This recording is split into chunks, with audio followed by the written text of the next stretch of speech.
Innovation Unplugged from the Alabama Community College System's Innovation Center takes you inside Alabama's workforce development. Join us for enlightening conversations with community leaders and industry experts showcasing experiences, addressing key issues, and celebrating successes in the workforce initiatives across the state. All right, welcome back to Innovation Unplugged, a production of the ACCS Innovation Center. I'm Houston Blackwood. I'm the workforce director for this group, and today I have two very fun guests. I've got our executive director, Julie Frizzell, and our special guest today, David Cole from Reid State Technical College. Correct? Correct. Yeah. We have 24 different colleges with all different names, so I always have to get nervous about how I introduce that. So welcome, David. We're glad that you are here.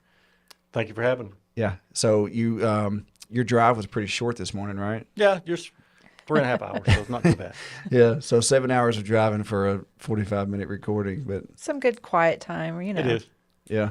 Better than being in an You can office. go back and listen to all the episodes of Innovation Unplugged. I can get caught up by There some you of go. them. You can Yeah. get pretty close. Pretty close. Well, thanks for being here. I know it is a haul, and what I really appreciate is we like when our colleges join us, by Zoom or in person, but it's always a little bit better here, just because humans like to be together, and it works out best. But give us a little background, Dave. I mean, a lot of folks know you. You've been around the system for a long time, but this goes to a big audience that may not know who David Cole is or where Reid State is, and but where'd you come from? How did you get to Reid State? Okay. Well, I'm David Allen Cole. As a friend of mine likes to say, I'm the real David Allen Cole. I started at Reid State about 9 years ago. When I graduated high school, I wound up going into the military. I spent 26 years in the military. And then on my last deployment, I hurt my shoulder, so I couldn't continue my career, so I had to medical retire, and so I couldn't go back to the paper mill where I worked. So this job opened up at the Reid State, which is where I had my associate's degree from, and that's how I kind of got into teaching. And the military paid to put me back through school, so I got my bachelor's, and I'm Porch Creek first generation, so I got my master's through that as well. And then through doing all of that and developing apprenticeships, that's how I kind of got into workforce. Made that transition about 4 years ago. And I've been loving it ever since. Reid State is a great place to be. It's a growing atmosphere right now. We're like growing by leaps and bounds. But it's located in Evergreen, Alabama. Everybody's heard of Conecuh sausage, so we're like right across the street. So, Yeah. Some good stuff right there. so that's pretty much how I got to where I'm at. So Well, thanks for your service, first of all. welcome. We appreciate that. Thank you for your support. What was the first course you were instructors for? it was probably PLC 1, and I had taken it back in 93 to 95, and I was like, I haven't thought about binary numbers and hexadecimals in 12 or bit of a 20-something challenge. years, Yeah. so I had to do some YouTubing real quick. Yeah, there you go. So that was probably one of my first classes, and I had to kind of, I had nothing. I mean, I had to kind of come in and develop everything, all the way from my PowerPoints to my tests to everything. So it was, the first couple of years was tough because, like I said, I had to make every class. Yeah. So after that, it wasn't, that big of a deal. Just doing the same thing every year. So it wasn't too bad. That's awesome. And PLCs, I remember when I never knew it. I didn't know that was a thing. When I got to Calhoun to be workforce project manager, the first class was for 3M, a massive company, longtime customer of Calhoun, and it was a Siemens Step 7. And they're like, we need you to find an instructor for this. And I'm like, I don't even know what that means. Like, what does it even stand for? So Who same uses thing. these? Yeah, Yeah. like I'm like digging through all this old stuff. And there we had the technologies guys, the for-credit instructors would teach it. They did a great job. But actually, long story short, PLCs, a very bad PLC class, not those guys, is what led me to call Keith Phillips and say, hey, I need some help for 3M. And that spurred the whole project of the community college workforce and ATM partnership. Oh, wow. And because I gave Keith, I said, I got to have some help, but you can't do it at your normal rate. I need something better. And he was like, yeah, okay, no problem. Make it happen. And so now that happens a lot. But Keith took that and pushed it out to his people. I was like, hey, let's do this because this makes sense, So many companies need individuals who understand and can work with PLCs and can troubleshoot. And it affects every industry in the state. Just understanding the language. Yeah, understanding That's a lot of what we do is understanding the language of industry. Yeah. And you're exactly right. And people, when I had that job, they're like, well, how do you know all this? I was like, I don't. But I've got people who do. Yeah, you know who to contact. But what I could speak was in those meetings, and you know that you've got HR, you've got production manager, safety manager, quality manager, overall plant manager, logistics, and none of them want to agree on how you should train somebody to do PLCs. And I'm always like, HR, like, shut up. Like, you don't even know what it stands for either. No, so you can't spell PLC. No. Well, yeah. So that's the hardest part about your job, I bet. It is. It really is. But that's one thing that has helped me a lot from being in industry over 25 plus years in the paper mill and lumber industry, is knowing the language, knowing what a lot of the people need. And that's how I wound up going about the teaching position, is using my experience in industry of what we did in industry, as far as using flow meters, using valves and stuff like that. So a lot of that experience I was able to pull from. Mm-hmm. What was your MOS in the military? Well, I'd spent 20 years in communications. I was 31 mic multi-channel system communications operator. Then we chanced over to MSC, which was more like your cell phones early start. I was a 31 Romeo, but then we changed over to, I was a brigade support battalion. I was a 45 kilo, which is armament repair. So I worked on everything from a 9mm pistol up to an M1 tank. And probably the coolest thing I ever done was I got to drive an M1 tank. Okay. That was pretty awesome. Tell us about that. But it wasn't made for somebody 6'3". You were like crammed in there. Yeah, you couldn't close the hatch where the driver was. So, but I had to learn how to drive it to work on it. Yeah.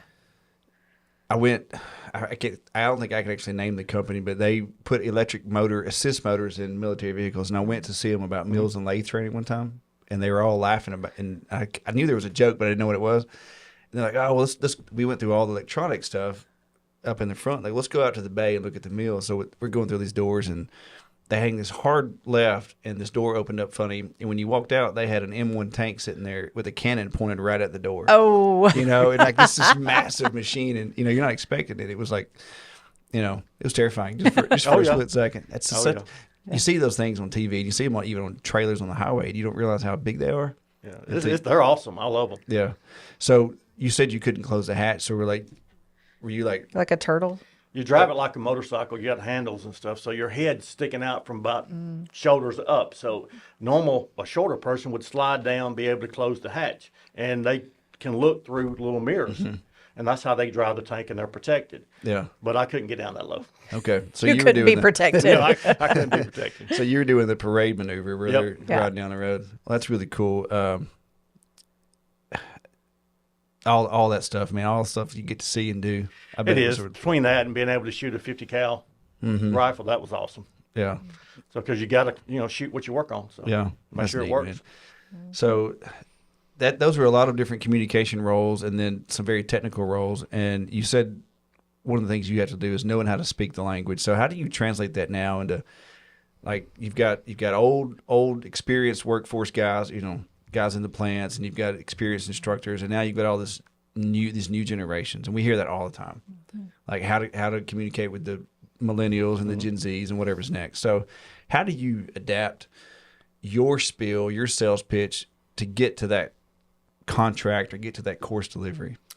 Just trying to give the customer what they want. When somebody tells me that they need a lull operator, well, like your typical person in the colony, well, what's that? What is that? Well, I know what a lull is, and you guys are working with something like that, or a skid steer.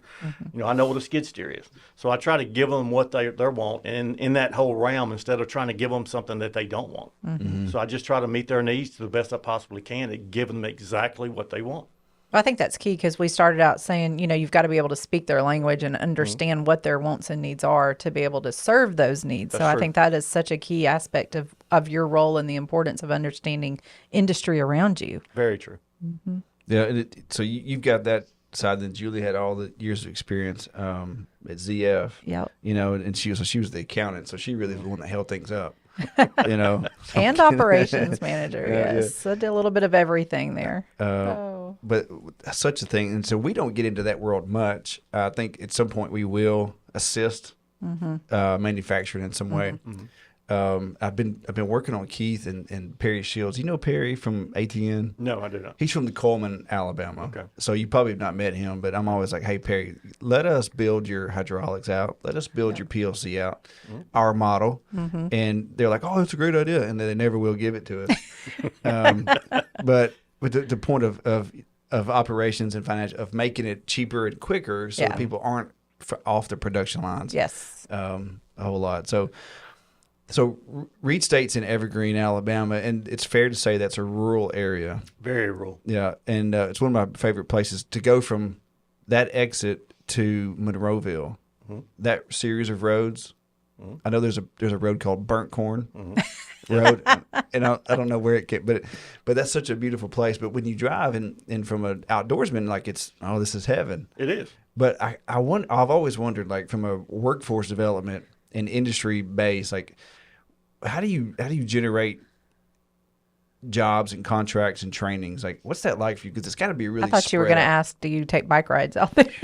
No, that's the whole area I grew up in. Yeah. I grew up from Monroeville, XL area, so I know exactly where he's talking about. The biggest thing that I do is, try to contact the employers in that area and get to know them and be there for them in any way I possibly can. That's one thing that makes every workforce job different is their whole region. What we've got is different than, say, what Calhoun was than what Evergreen is. Just what you have available, what you have access to. We're very limited in a rural area, so we have to kind of expand out. So we cover everything from Monroeville to Atmore to Bruton to Evergreen to Greenville to Wilcox over in Camden. So we have a wide area. And we try to meet as many of those employers as we can. No matter what that business is, we try to help that employer.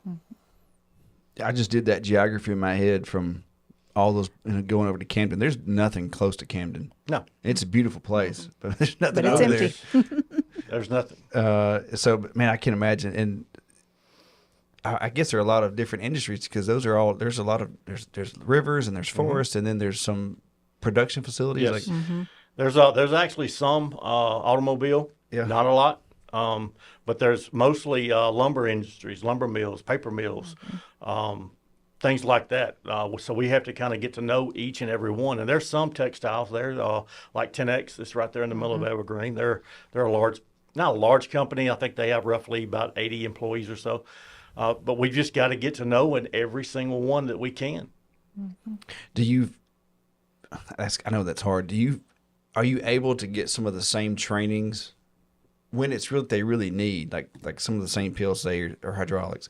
Can you deliver the same course over those different industries, or is it something different every single time? No, it's going to be something different every single time because you've got to tailor it to that employer because not every single hydraulics unit's the same. Yeah, there are differences depending on the manufacturer and the plant. So that's where we have to kind of think outside the box sometimes and try to give the employer what they need for their facility. Interesting. Was it that way at ZF? Oh, yeah. I mean, there's always different industry, best practices and things that you're changing up your equipment to making sure you've got the best. And I mean, with automation coming into play as well and robotics, I mean, you're always looking to do continuous improvement on your line to make sure that you're optimizing the, utilization of resources. So you're always looking at cycle times and changing equipment and everything. So it's always something different. And there's always a different need depending on what your current projects are. So especially in the automotive industry, because you're trying to keep up with technology, really. Right. Would it be pretty common to have different types of PLCs in the same building? You could, you could. It just depends. Like we had different production lines, and so one line was older than another line, a newer line, and so you may had one vendor supply the PLCs for one, but you had a different technology on another line. Right. So you could have different PLCs in there.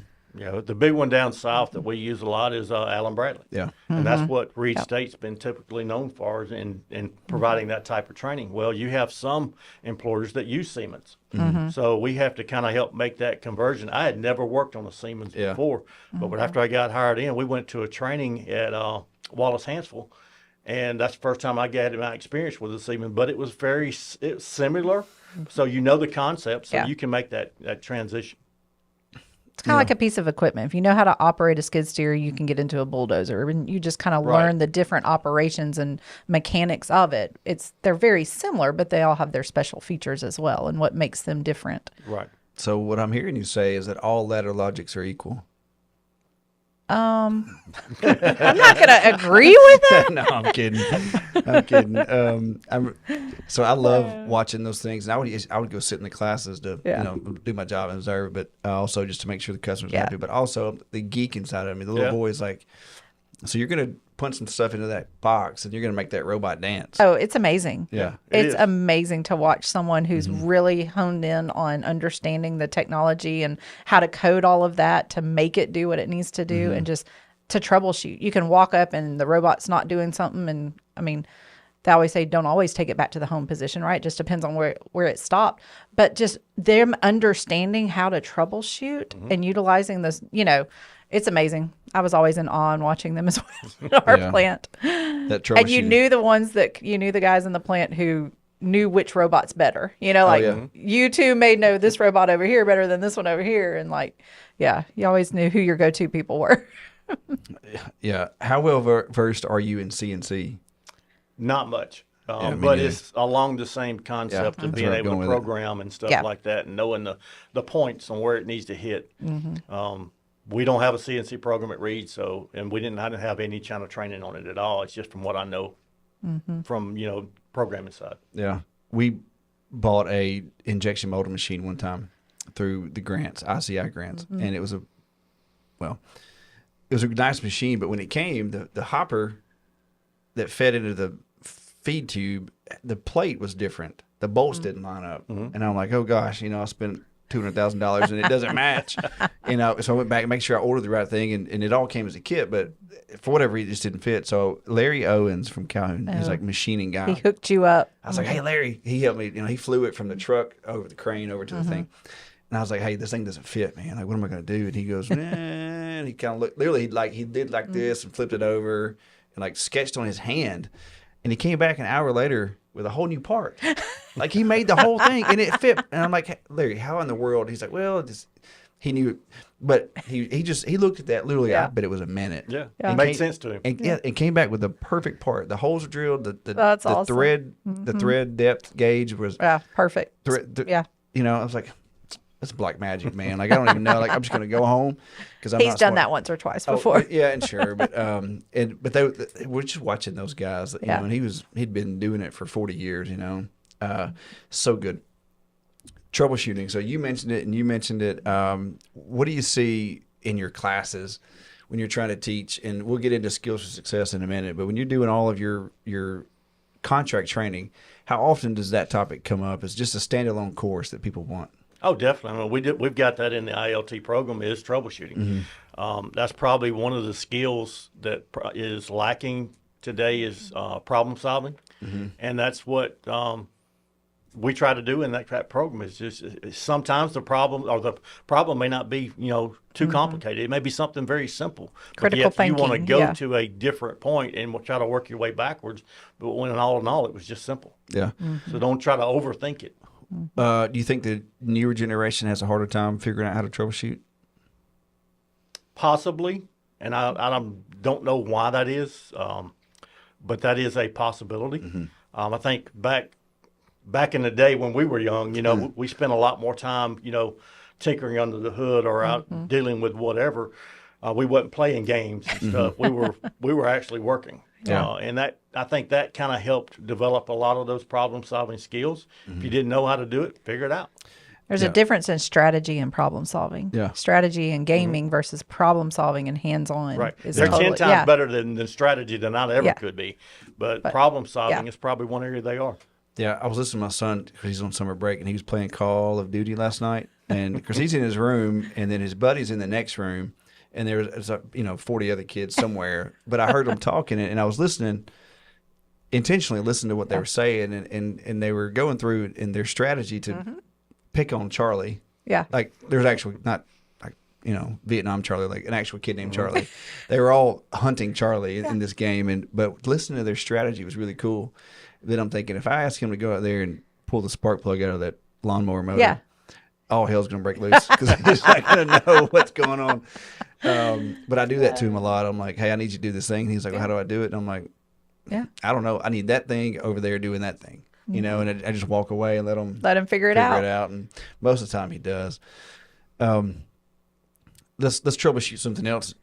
David Allen Cole, the real one. He likes saying that. And I really wish we had just some good music to play with that. Music from that. That'd be so good. When Joe Johnson was on, he was telling us beforehand when he was younger and when he got into welding, he called himself Long Hair Joe.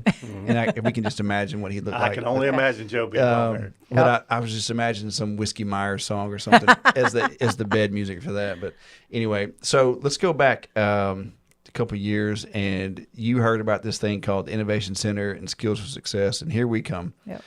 And you had to troubleshoot that and figure out how to make it work at Reid. Mm-hmm. What was that like? Well, when we first started, and before you go, like, you can say whatever you want and be real honest because we know each other for a long time, and I'm comfortable with whatever's about to come out of your mouth. Okay. And there are no repercussions. Okay, like, we invited you on here to be honest, so because I know how it goes. So I want to know how it really was, and go. Honesty, all honesty. Yeah. We kind of helped develop the CDL program, and when we had our first few meetings with you guys, all I heard out of Houston was, that can be done in 2 weeks. It can be done in 2 weeks. I mean, we got an 8-week program, and we want to turn it into a 2-week program. I'm like, that ain't going to happen. Yeah. That just can't happen. Well, we've kind of backed up, and we looked at it and tried to analyze things and go back to the program. Well, can we kind of maybe restructure how we do this or something, or are we doing it right? So to let you know, too, Houston, we have cut our program from 8 weeks to 5 weeks. Holy cow. Yeah. Awesome. So when somebody starts to drive a 18-wheeler, a manual 18-wheeler, and they've never been in a manual at all, it's not happening in 2 weeks. No. It's not going to happen in 3 weeks. It's not going to happen in 4 weeks. And I was wrong to assume that it could. I'll admit that. Like, I was pushing hard, but that's all we trained on. Yeah, we just had there was other factors leading into why we thought it would take 2 weeks. Yeah, and since then I understand why he said what he did, because we have done some Class B depends, with right? Power Exactly. companies and stuff. Yes, they get it. They get it, and they get it quickly. Yeah. So they can do it. But your typical Class A CDL, it's going to take 5. It may even take 6. But on average, we can get them done in 5 now. But on that aspect, we have changed to doing some automatics. That's one thing that someone who has never driven a manual needs that extra 3 weeks of learning time to be able to shift those gears like they need to. But a lot of employers have gone to buying automatics. Sure. Because of the maintenance issue. So we're working to try to get that problem to add more to our fleet, to do more automatics, and because we've had some, they just couldn't get the manual, and so we've had to bring them over to the automatic. Yeah. So, fun fact, we like to learn, and all three of us are smart people, and our team is really smart, but we don't know what we don't know when we start, and we don't really, I'll say when we started, man, like, we were given kind of a mission. It's like, hey, go do this thing. And CDL was the first one there was that ELDT rule that was coming out, and we had to have something. And so our biggest T-shirt that we've earned was that one, and not having the colleges involved. And now we've refilmed it, and the colleges are included. So I think that we have, I hope, fixed that wound, healed that wound the best we possibly can. But I'll say I was pushing hard because it was I don't know. I felt like I had my beliefs, but a lot of those were wrong or misplaced or just a little bit misguided. I think when the Part 380 came out, if you guys had not done CDL, I think the landscape would look a lot different. What do you mean? I think it was needed heavily because prior to the cutting out the Part 380, if you just had some time on a farm, you could drive, you just come and get tested, you go. There was no formal training that had to be done. But now, since they've got the Part 380, now you have to have some formal training. You kind of filled in the gap where it needed to be filled. Yeah, I wish we'd had more time. But we were on a clock, and the chancellor literally when we were told, he said, we need a CDL for that thing that's coming out. You know, that was the phrase I was told. I don't think that was the chancellor's words, but anyway, so we survived. But here's the thing. So you mentioned that manual, teaching someone to drive a manual that never has. I grew up driving, 4 speeds, 5 speeds, 6 speeds. So did I. But a 10-speed high-low in a It's semi, a little different. it's a whole different animal. And It so is. I have never been more nervous and sweating so hard in a car trying to figure out how to do an alley dock in a 10-speed. It's definitely different. Without a whole lot of training. So I knew, and this was right before 2022 when the thing. So I knew, even though we were building, I was like, I had that gut feeling like this is not going to fly. But we had a message, and I had to walk that line. So 2 years later, because we're smart and we reflect and we listened. Yes. And this really came from Paul Sanders. He brought it up to me. I'd had the thought like maybe we could do this, but so basically you put people in an automatic truck, you get them through in 3 weeks, and they can do automatic and do all the things, and they're safe, and they check all your boxes. But then they go and they get a job, and then the employer's like, hey, I know we've got automatic trucks, but I really need you to be able to drive this manual also. So what we're working on for the fall, and we'll have it available then, is a restrictions removal course. Okay. So basically, they've got to be an incumbent worker with a letter from their employer saying, hey, and we'll give them a form letter basically to something like that. But hey, here's this person. They've got their license, but they got this restriction. We need them to have no restrictions. And so, and that can include a lot of things, that not just the transmission, but there are a lot of other restrictions that may need some time. That's the main one, but it will be a reimbursement for that. So you could, when needed for the right people, give them that 5 to 6 weeks total drive time to get mastered with the manual. Some folks will go out and get a fleet job and they're all automatics and you never hear from them again. But those few instances. So I don't know what that dollar figure will be. I don't think it will match the normal CDL increase that we have for the fall, but it'd be enough to make it worthwhile to give that person the time. So we heard you. I should have heard you from the get-go, but I was stubborn. But we'll make that switch for you. And I think that will be good. We launched that at the CDO thing last week. Yeah. We referenced it and got a lot of head nods and eyebrows raised. Seems to be a big need. Yeah. I think before you guys come along with that, every school's CDL program was different. Yeah. You had, 8-week programs, 6-week programs, 4 weeks programs, 5, whatever. It was all over the board. You guys kind of helped develop some standard to kind of help here too. And I totally agree. 5 weeks is, I think, that mid-mark to where it can be done and can be done safely. In a manual. Yes, in a manual. Yeah, Trentham, Dean Faust at Trentham, he called me one time and said, hey, man, I got this girl y'all sent me. And, and he's good old boy country like us. And he's like, hey, listen, man, she's not even 5 foot tall, and she cannot hit this clutch. She can't do it. Like he worked with her for a lot longer than 3 weeks. He said, I got to put her in an automatic. I'm like, well, that's fine, man. Like, it's part of the deal. Like, you're getting a free tuition. Like, at some point, you do what's best. You do what's available. And so he worked. I think he ended up getting her there, but he's like, man,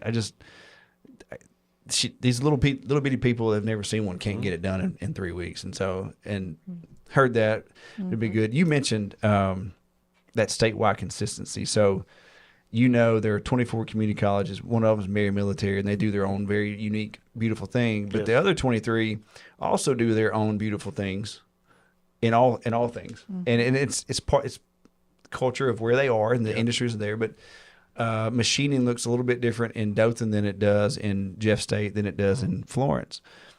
So part of our mission was to create that statewide consistency for something in all the courses. So, and you mentioned it there for CDL. Have you seen or heard that comment or that need in the other things that you serve? Like for our courses of heavy equipment and fiber optics, or also all the other things that you teach. Is there a concern from your people about having consistent training across the state? No, most definitely. What you guys do I think is like awesome. I mean, it's really great. And it's a wide range. I mean, everything from butchering to, heavy equipment and anything in between, and then can get it done quickly. That's one thing I'm hearing from industry is they need it quick. They need it now. They need that help now. But by doing what you guys are doing, you're creating value for that student, for themselves and for the employer. The employer has that faith that that employee can actually do more. It makes them more valuable. It actually gives the employee more to add to his resume to make him more valuable. Yeah. So that's what I think you guys are doing, just creating value. So building that library of resources, of courses that you can go out to industry and say, what are your needs? How can we serve you? And now you have skills for success. Tell us about how that's made a difference in conversations that you've had with the community businesses and trying to figure out how to serve their needs. Does that now give you kind of a leg up to say, hey, guess what? We've already got this now because it's been built through the Innovation Center and Skills for Success. And now it's available to us. Yes. No matter if you've got a plant down in South Alabama or one up in North Alabama. And we've seen that too, where companies, they may have, different operations in different parts of the state, and they're looking for that standardization and consistency in training. Definitely. One thing that there has never been any kind of standardization for is like forklift training. There's been, you haven't been through our training, so you can't get on a forklift. You don't know how to operate a forklift. It's like we want you to operate a forklift. But you guys are coming on with some standard training that would actually standardize that training. And if the industry could just accept that, then I think it's a great thing. That's one thing that there's probably more forklifts than front end loaders than they are anything else. And because you can think of any industry, they got a forklift. Right. So, and they had to have somebody to operate it. And it makes that person more valuable to the employer if he can have somebody to operate it, or more than one. But when you guys come along, our jobs as workforce directors was a little different. I mean, we've spent a lot of time doing working with the industry, trying to build short certificates or trying to do apprenticeships, stuff like that. But when you guys come along, it changed our jobs a lot. But it gave us more of a library to pull from for employers. I've had a lot of employers that are like, wow, we get that for free? Yeah. You don't cost us anything? Like, yeah, all we got to do is put you through it. We're going through that right now with some skid steer training. We can get through a whole municipality of employees and don't cost the city nothing. Yeah. Are you putting them through multiple pieces of equipment? Not yet, but I will be. We're kind of a little late getting started because I had so much going on with athletics and everything else. We're going to start in the fall of trying to get more stacked on top of each other at the same time, and kind of because when you run this, there's a very efficient way you can run it and to be the most best at it. But yes, that's what I'm looking to do because I've tried to kind of tap into my counterparts. Well, how do I need to run this? How do I need to run that? Because I don't have time to waste money. I need to try to take advantage of what I can while I can. Yeah. Well, I just saw an email from Destiny Smith to, she's our workforce manager now. And it was something we had discussed, but basically it was how to stack those heavy equipments together. Yes, I do remember that email. And so basically, like if you've got skid steer and excavator together, they're both a 2-day course, but if you have enough machines and multiple instructors, you could run that in 3 days. So because everybody's working the whole time. So on day one you do skid steer, and day 2 you do the excavator, and then they're both working the whole time. And just a rotation of no one ever sits and watches, or and so if you do that, and what's cool about that is so you get double the reimbursement. So because some folks don't catch on to that, right? That's actually 2 labs. It's 2 credentials. Yeah, it's 2 labs. So they don't realize that it is profitable, but you hire the 2 instructors and rent all the machines. So just know going forward you can do it that way, and then you add a roller in there and make it a 4-day course. And municipalities don't often use roller a lot, but they could use the dirt roller, which is what y'all end up using in the labs anyway, typically. Right. So just keep that in mind. We crafted some new parameters to give to y'all. I think very soon it should go out if it hasn't already. Just on, hey, here's how you can bundle to maximize the time for everything, but also to reduce the amount of time those people are away from the job. Right. Because if you're getting a municipality out, well, there's other things not being done around town, so you got to be careful of that. But we encourage that creativity, and a lot of our best ideas have come from your colleagues. Yeah. Say, hey, can I Try try it it this out. way? Yeah. Right. Well, heck yeah, man. I wish I'd thought of that. That's really smart. That's one thing about the workforce directors that we deal with on a regular basis. They're more than willing to help us out, to share information on how to run it.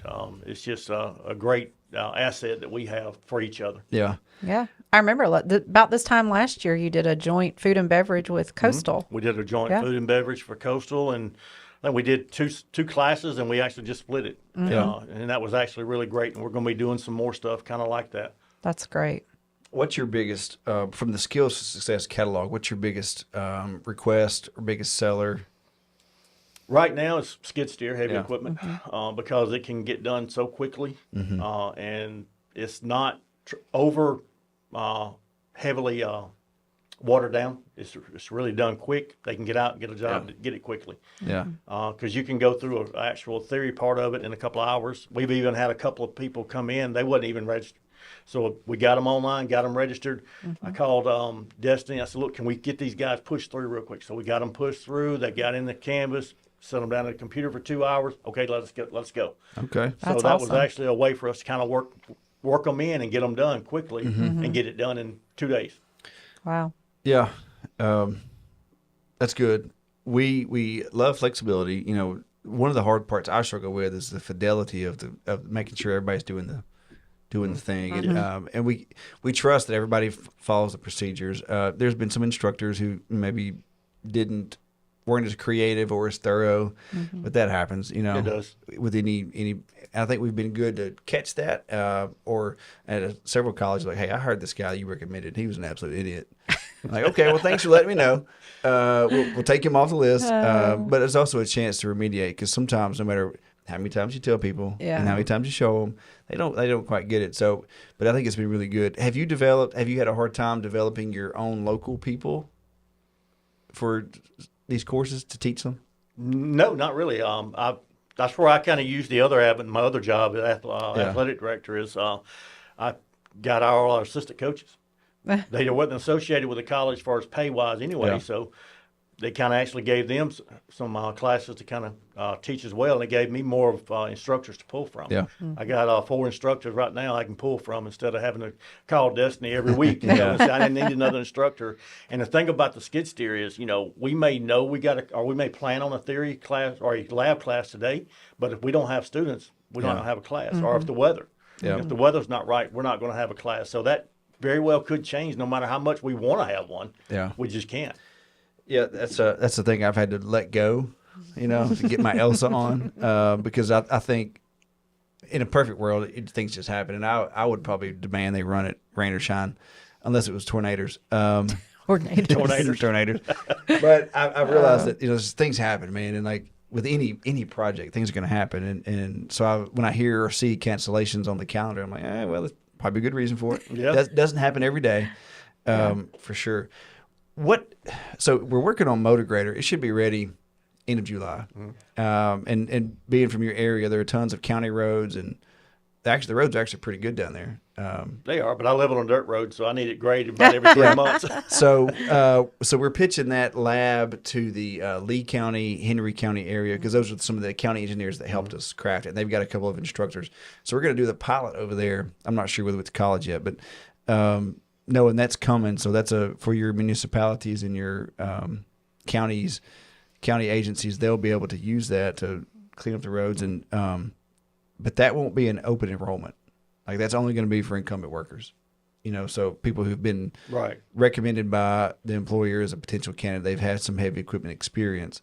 We'll definitely not ever run that one in K-12. So it's going to be good, but in those rural areas, it's going to be really handy. I'm going to ask you a hard question. You can not answer it, and this is all teams and family and jokes included. Do you think we're pushy?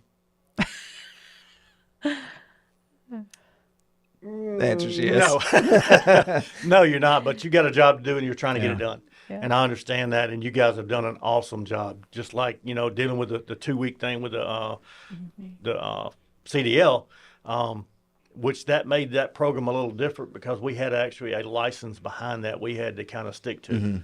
But pushy, I would say no. You guys are getting a job done and getting it done well. I mean, you've been tasked with a very big task. Yeah. And you're getting it done. Yeah, I appreciate that. And if you had said yes, I wouldn't have been offended because No, I think we wouldn't. are sometimes. A No. little, I am really pushy.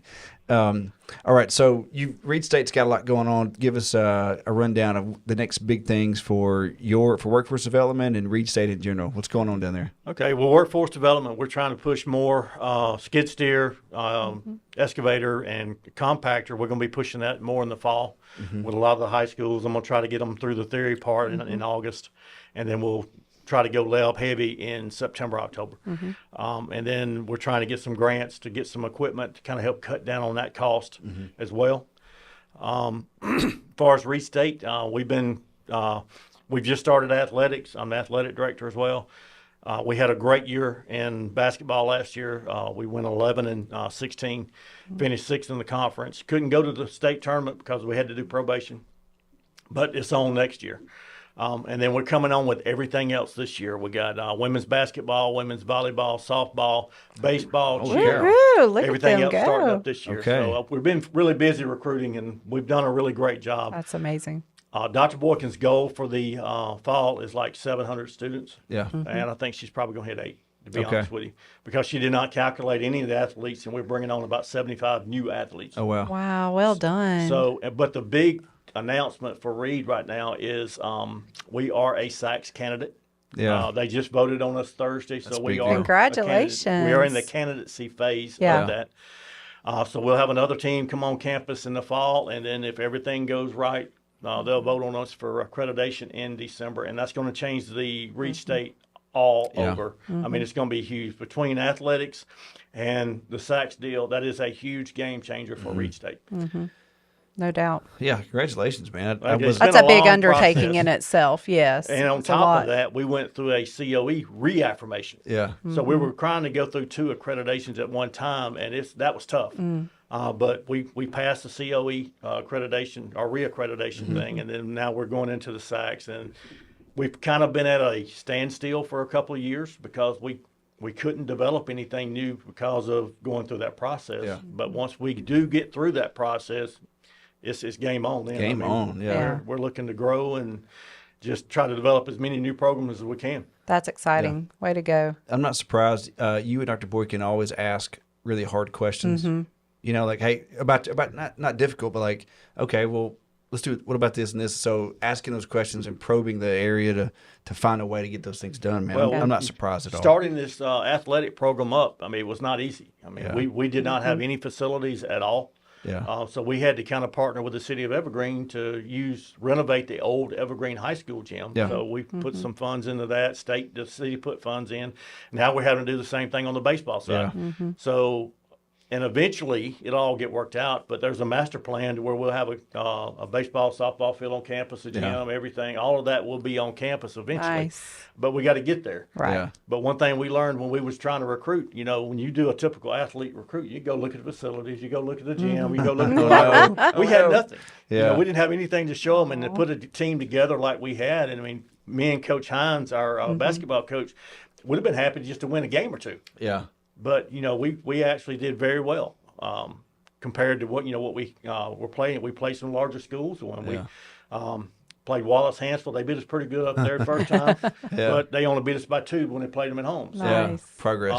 Yeah. and then Marion, we played Marion Military. They beat us with 1.5 seconds on the clock. We were ahead by 2, and they throw up a 3-pointer, and it's like, you got to be kidding me. That right? makes for some exciting games. It was really some Yes. exciting. And there were several games that was just really exciting. It's really good for the community. Our first game, we played Coastal South, and they were Division I. We're Division II. Yeah.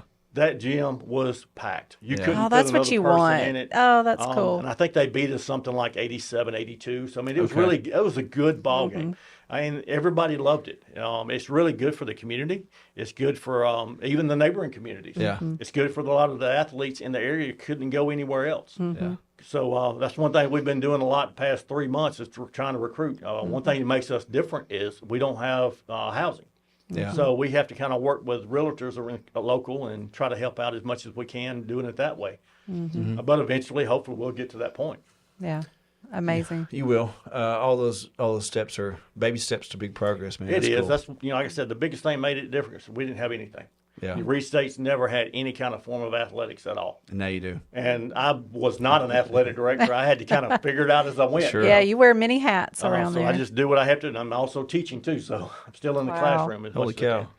So you name it, I do it, and coach cross country. Yeah. So Nice. Well, I appreciate that for sure. And you've always been willing to try anything we ask, you know, and push through and figure it out. So that's cool. So I know you'll figure all that out too. well, it goes back to my military background. You know, your superior tells you to do something, you say yes, sir, and move on. Well, I would. Well, you have a great leader in Dr. Boykin. I do. Yeah, She's a she's great done a boss. great job with Reid State, and we're always excited to work with you all. Yeah. We know that y'all have a passion for serving the community and your students, and we've seen great work come out of Reid State and excited to continue that. Yeah. That's why we do what we do is for the students. And that's what I was going to say. I wish that every college had a president like Dr. Boykin who understood the assignment and found a way and Yeah. you know She's gonna find a way. figured out what she's doing. So which I Yeah, think is she's good. great. Well, good. Well, we're almost out of time, so we appreciate all that, Dave. Julie, final thoughts? Yeah, thanks so much for coming in. We just want to give everyone an opportunity to share about your college and what you're doing to make a difference in the state and around your community for workforce and athletics and the same. We're excited to see kind of your fall high school students get involved and how we can help those students with career and college readiness and being able to enter the workforce. So we're excited to see great things still to come from Reid State. So thanks for being here. No, thanks for having me. It was a really wonderful experience. Yeah, man. Thanks for making that drive. Yeah, no Yeah. problem. So, Julie, why don't you close us out? Yeah, thanks everyone for listening in or watching in today for Innovation Unplugged. Don't forget to like, share, and follow us on all social media platforms. Have a great day.